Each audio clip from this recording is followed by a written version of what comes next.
Olá, amigos que acompanham o portal Boca no Trombone, eu sou o Lincoln Vargas e eu vou trazer agora para vocês mais uma entrevista aqui no BNT Online e hoje eu vou conversar com uma pessoa olha, que eu respeito demais já pela história, pelo que eu li durante me preparava para a entrevista, que é exatamente o José Luiz Teixeira. Ele que é presidente do Instituto Sorriso Negro aqui em Ponta Grossa, região dos Campos Gerais. Também é advogado, atuou como professor da Universidade de Sescage por 11 anos. Então, um cara com muita vivência, um homem que conhece demais do movimento negro, da luta racial em Ponta Grossa. E é com a gente aproximando aí da data, né, do Dia da Consciência Negra, que é amanhã, nessa quinta-feira, dia 20 de novembro, nós trazemos aí também o José Luiz Teixeira para dar uma palavrinha, conversar com a gente sobre o Instituto e também sobre a importância, né, do reconhecimento do Dia da Consciência Negra como um feriado a nível nacional, né, um feriado federal. Então, primeiramente, muito boa tarde para você, José. Seja bem-vindo. Boa tarde, Lincoln. Boa tarde aos seus ouvintes. Boa tarde à Boca do Trombone. É um prazer imensurável falar com vocês e com todos os seus participantes. Bom, maravilha. A gente fica muito feliz, né, e honrados de receber o senhor aqui com a gente. Então, primeiramente, né, nós vamos falar, é claro, do Dia da Consciência Negra, mas antes vamos falar sobre o Instituto Sorriso Negro, que atua aqui em Ponta Grossa já há muito tempo e já nessa linha. Eu queria saber como e quando surgiu o Instituto Sorriso Negro aqui em Ponta Grossa, região dos Campos Gerais. Amanhã nós temos a grata satisfação do Instituto Sorriso Negro dos Campos Gerais completar seus 17 anos. Né? É ainda um menino adolescente, mas um menino que tem ancestralidade já de lutas. Então, se você olhar, nós somos fruto do movimento negro de Ponta Grossa, que atuou e atua nessa cidade desde 1988. Logo, a tão falsa abolição da escravatura, o movimento negro de Ponta Grossa foi constituído. E em 2008 nós tivemos a grata satisfação de entender que as nossas lutas elas deveriam ser regionais, e nós começamos a fazer um trabalho em toda a região dos Campos Gerais, e aí nasceu, naquela data, o Instituto Sorriso Negro dos Campos Gerais, e hoje ela está emancipada no Paraná, no Brasil, e já é uma entidade internacionalizada. Certo, uma entidade tão grande assim, com uma causa, claro, tão importante, ainda mais no contexto sociopolítico brasileiro, como o senhor mesmo citou, né, a questão da falsa abolição da escravatura aqui no Brasil, com a famosa Lei para Inglês Ver, né, que foi chamada na época. Eu queria saber atualmente quais são os principais projetos e ações que são desenvolvidas pela instituição. Os nossos projetos eles se constituem quando a gente nasce, né? Nós nascemos negros. Então, nós nunca iremos parar de ter projeto para construir uma nação de iguais. Se você acabou de dizer sobre a Inglaterra, quando você tem um país como a Inglaterra, que em 1836 ela aboliu a sua escravidão, a França em 1848 aboliu a sua escravidão, Estados Unidos em 1865 aboliu a sua escravidão. E no Brasil, só em 1888. Então, quando você tem um último país do mundo a abolir, e uma abolição falsa também, porque nós não temos liberdade até hoje, nós não temos igualdade, nós não temos a oportunidade, e as reparações elas são só constituídas quando exatamente o movimento negro passa a ser o protagonista dessa luta, desses anseios, dessas realizações. Por isso, os nossos projetos, eles são equânimes para fazer, primeiro, um projeto de uma nação justa, um projeto de uma nação de iguais, um projeto de uma nação de inclusão, um projeto onde nós todos possamos viver com igualdade de condição. Esse é o nosso maior projeto. E, materialmente, nós temos grandes projetos até para qualificação de negros e negras para o mercado de trabalho, trabalho de emprego e renda para que os negros e negras possam ter condições de sobreviver e viver nessa nação. Então, nossos projetos, eles são infinitos. Enquanto houver racismo, preconceito racial, discriminação religiosa, discriminação em todos as matizes, nós estaremos tendo projeto para construção. Certo, já tomando um gancho, então, eu queria saber com o senhor, né, sobre os principais desafios para manter o Instituto vivo hoje em dia e até um pequeno gancho em relação a algo que o senhor citou, né, hoje em dia, relação do preconceito, é claro, além do racismo já estrutural, mas também o preconceito religioso, por exemplo, como a gente viu aí ontem mesmo, né, em São Paulo, aquele caso da polícia que foi chamada na escola por conta de um desenho de um orixá. Então, eu queria saber, né, por esse lado também do senhor, hoje em dia, em que vários pontos parece que a gente está regredindo, eu queria saber quais são os maiores desafios, então, para manter o Instituto ativo e crescendo cada vez mais. Primeiro, não é fácil manter uma entidade aberta, né? Uma entidade ativa, porque nós é como se fôssemos uma empresa. Enquanto você tem um CNPJ, uma pessoa jurídica, você tem gastos, né? E os nossos gastos, eles advêm, evidentemente, de voluntários, que são os diretores do Instituto Sorriso Negro de Campos Gerais, todos são voluntários. Nós não temos recurso, nós não temos ganho. Então, a entidade vai ao encontro daquilo que a direção põe na entidade. Evidentemente, no ano passado, nós tivemos recursos vindo do Poder Legislativo Municipal. Esse ano também, o ano que vem, nós já temos algumas verbas destinadas ao Instituto Sorriso Negro de Campos Gerais, e com isso nos dá um alívio e um equilíbrio para nós continuarmos ainda enfrentando todos os obstáculos que nós temos na sociedade, que são grandes, são enormes e, às vezes, inalcançáveis no momento que a gente não tem todo mundo para construir juntos. Porque são voluntários, cada um, diretor e diretora do Instituto, tem a sua profissão, tem os seus afazeres, um é professor, o outro é pedagogo, os outros são empresários, outros são empregados domésticos, então não dá para deixar tudo só por conta dessa luta. Mas, mesmo assim, com o trabalho dignificante de cada diretor e cada diretora em todas as regiões dos Campos Gerais, nós estamos conseguindo conduzir esse processo de evolução, esse processo de enfrentamento, para que nós possamos ter uma nação de iguais. Não é fácil, mas estamos tocando e tentando conduzir isso para um amanhã ser diferente para todos e todas. Tá certo, e a gente falou já um pouco sobre o que o Instituto faz, mas eu queria saber também um pouquinho sobre como a comunidade pode facilitar e ajudar aí nos trabalhos realizados pelo Instituto Sorriso Negro. Nós estamos agora com a nossa Secretaria de Comunicação e vamos realizar alguns patamares para nós tentarmos arrecadar meios e fundo para que o Instituto possa não só fazer o pagamento de aluguéis, mas para que o Instituto possa crescer e começar a ter formação. Formação nas escolas, formação para professores, formação para alunos, formação para os seus diretores. E só assim, e só na construção financeira que nós iremos construir isso. Do jeito que o Instituto trabalha, é quase impossível nós estarmos caminhando e estarmos tentando fazer o crescimento dessa grande entidade. Para você ter uma ideia, nós somos uma das únicas entidades negras do estado do Paraná hoje. Há décadas atrás, o Paraná tinha dezenas de entidades negras. E elas foram se findando, foram se acabando, porque é difícil demais trabalhar sem recurso financeiro.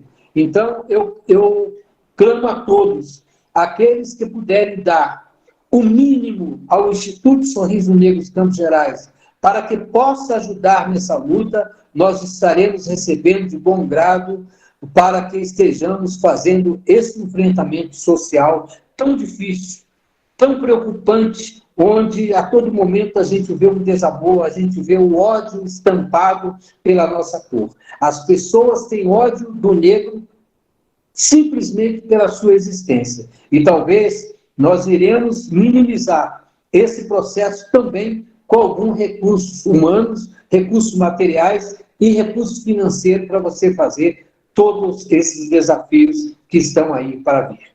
Bom, maravilha.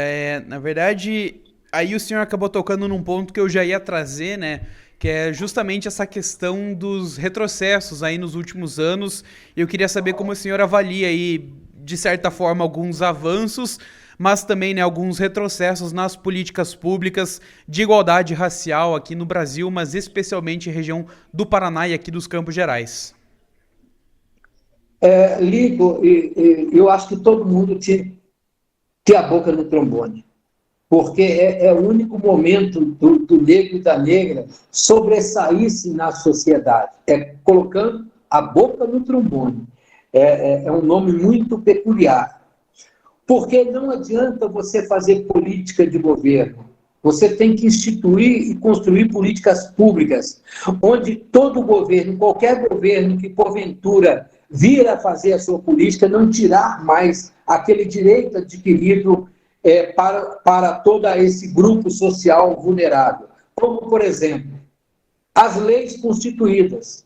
Essas leis que já estão constituídas, por mais que elas não tenham efetividade, ou as pessoas não aceitem a sua efetividade, elas ficarão com o resto dos dias, como a Lei 7.716 de combate ao racismo, como a Lei 14.532 da injúria racial, que foi aprovada em 2003, como a Lei 10.639, que institui nos currículos escolares a história do negro, como a Lei de Cotas, que é a 12.711, como a Lei 12.288, que é o Estatuto Racial Brasileiro, e todas as leis, a 11.645, que é a indigenia, que passa exatamente igual à lei, junto com a Lei 10.639, no currículo escolar, e você vai construindo. Agora, amanhã, por exemplo, nós, de muita luta, de muita organização do movimento negro, nós construímos a Lei 14.759, que nos dá o Dia Nacional, feriado nacional ao povo negro. Não é um momento de comemoração, mas é um momento de reflexão. Aliás, nós só temos um momento de reflexão, porque comemoração seria eu não estar falando mais sobre o povo negro, onde todos nos entendessem, onde nós não fôssemos desumanizados, onde nós tivéssemos a condição de estarmos incluídos nessa sociedade tão cruel, tão injusta, tão cheia de preconceito. Mas enquanto não houver instrumentos que nós podemos espirituais, vamos dizer assim, nós estaremos tendo esse desafio de construir uma sociedade falando de nós. Talvez amanhã não necessite mais falar de nós. Mas enquanto tiver esse ódio arraigado, esse ódio pernicioso contra o povo negro, contra as nossas religiosidades, haveremos de estar aqui construindo a falação de nós por nós. Bom, tá certo. Um outro ponto que o senhor citou ali, e eu acho que é importante a gente desenvolver esse aspecto, que o senhor cita a questão da injúria racial. E há uma diferença, tanto do ponto de vista legislativo, quanto de definição, né, entre a injúria racial e também um crime de racismo. Eu queria que o senhor falasse um pouco sobre essa diferenciação e também um pouco sobre a importância da gente discutir o racismo estrutural no Brasil em 2025. Eu sou um jurista que eu não falaria mais de injúria racial. Eu ficaria só na Lei 7.716, que é a lei do racismo. Porque quando uma pessoa te injuria, ela não vai só simplesmente te injuriar, ela já está conduzindo um racismo. Apesar do nome racismo ser na coletividade e a injúria racial ser no individual, se torna a mesma coisa. Porque quando a pessoa ela te trata no seu indivíduo como um homem macaco, como um homem desumanizado, automaticamente essa mesma pessoa também não gosta do coletivo, que é a quantidade de negros como um todo. Então, pasmem, em 2018, o Tribunal de Justiça do Distrito Federal já tinha pacificado juridicamente a questão da injúria racial como um instrumento da Lei 7.716. E só em 2023, O Supremo Tribunal Federal pacificou essa questão da injúria ser um instrumento da Lei 7.716. Veja bem quantos anos depois que um território já estava pacificado, como a lei da injúria se atrelava à lei do racismo, aumentando inclusive as suas multas e a prisão, só depois de muito tempo que construiu para que a injúria racial se atrelasse ao racismo, junto com a lei 7.716, tornando o crime inafiançável. Então, é muito difícil construir leis nesse país e efetivá-las, mas, contudo, é um passo de cada vez e a gente está tentando construir essa nação. Porque se nós não defendemos aquilo que nós acreditamos no dia a dia, tenha certeza, nós não haveremos de construir essa igualdade. Com certeza, né? É um processo, a gente vê que tudo que envolve legislação no Brasil, né, muitas vezes acaba levando muito mais tempo do que deveria, até mesmo em casos onde o inaceitável é realmente inaceitável, mas do ponto de vista legal ainda existem essas peculiaridades, né? Mas um outro ponto citado pelo senhor e que eu gostaria até de desenvolver é justamente nessa questão, né, de que é um processo. E esse reconhecimento aí do dia 20 de novembro como Dia da Consciência Negra, com certeza também é um passo adiante nesse processo que é longo, mas que, do meu lado mais otimista, acredito que eventualmente vai sim surtir cada vez mais efeito. Então, eu queria saber da importância aí dessa data, do 20 de novembro, para o Dia da Consciência Negra, para ajudar a construir uma sociedade mais justa e igualitária nesses aspectos. Nós temos que entender que não seria um retrocesso nosso se entendêssemos que essa data não nos vale nada. Essa data ela foi construída há muitos anos.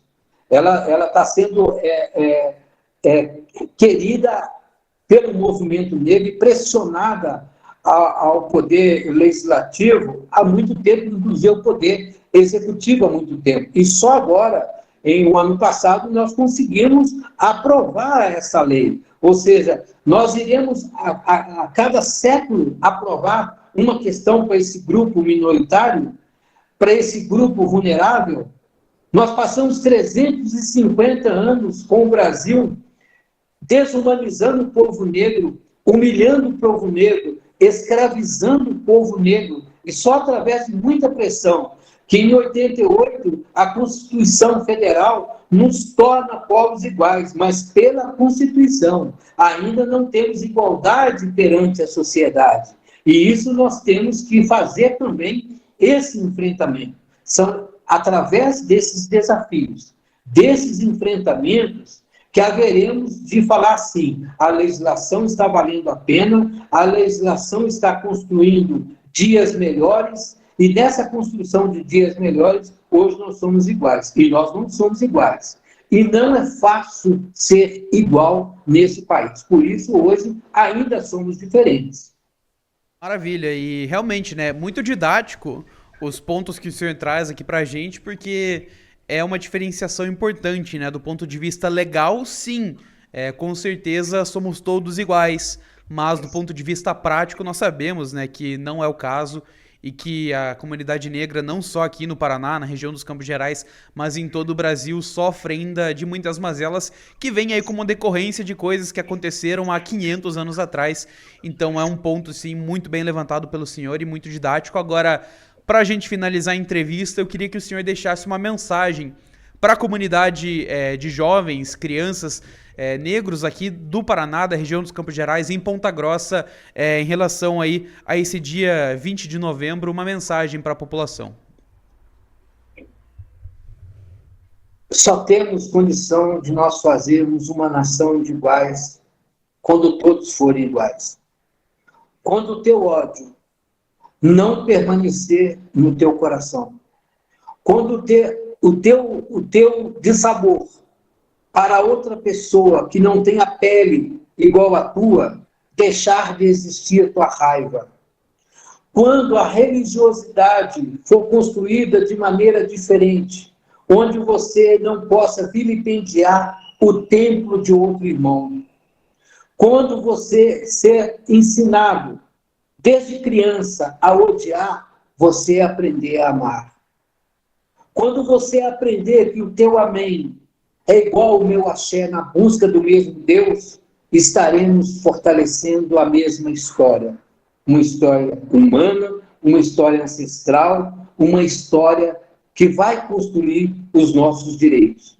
Quando um dia nós ajoelharmos na mesma igreja, procurando o mesmo Deus, com pensamentos diferentes do templo que nós cultuamos, se você me merecer isso, com certeza estaremos construindo um país iguais. Mas enquanto não houver essa condição de você ter o meu pensamento, ter o meu amor, ter o meu humanismo, nós haveremos de estar aqui tentando lutar e tirando cada pedra que nós atravessarmos as nossas montanhas. Por isso, são desafios constantes para que o povo não negro possa nos ajudar a construir essa sociedade plural que nós tanto buscamos. Bom, maravilha. Muito feliz com essa entrevista, com a conversa com o doutor, né, advogado, dá até para chamar de doutor, doutor então José Luiz Teixeira, atualmente presidente aí do Instituto Sorriso Negro de Ponta Grossa, que atua também na região dos Campos Gerais. Muito obrigado, José, pela entrevista com a gente, foi, para mim, pelo menos, muito edificante, então, muito grato com a sua participação. Obrigado. Obrigado, Lincoln, obrigado, Boca do Trombone. Espero que todos os meios de comunicação sejam igual a vocês, buscando conscientizar essa sociedade tão desigual, tão desumana, para um mundo melhor. Um grande abraço, estaremos a todo momento à sua disposição, construindo aquilo que nós buscamos. Um grande abraço. Bom, é isso. Então, muito obrigado ao Dr. José por falar aqui com a gente. Obrigado a todo mundo que acompanhou também, né? Agora, vendo essa gravação na entrevista na íntegra no YouTube. Obrigado a todos que acompanham o BNT Online. Mais informações também, no bntonline.com.br. Eu sou Lincoln Vargas. Muito obrigado e até mais.